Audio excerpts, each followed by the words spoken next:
All right, everything begins with your stance. Remember, you do it for him, and you would do it again. You do it for her, that is to say, you'll do it for him. Keep your stance wide, keep your body lowered. As you're moving forward, balance is the key. Right foot, left foot, now go even faster. And as you're moving backwards, keep your eyes on me.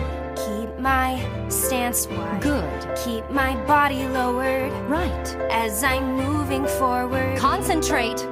Don't you want him to live? Right foot, left foot. Yes, but put your whole body into it. Everything you have, everything you are, you've got to give.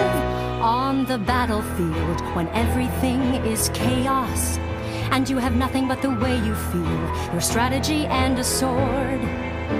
You just think about the life you'll have together after the war. And when you do it for her, that's how you know you can win. You do it for her, that is to say, you'll do it for him.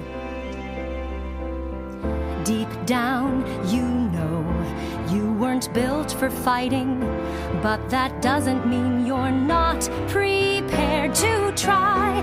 What they don't know is your real advantage. When you live for someone, you're prepared to die. Deep down, I know that I'm just a human. True, but you I know that I can draw my sword and fight.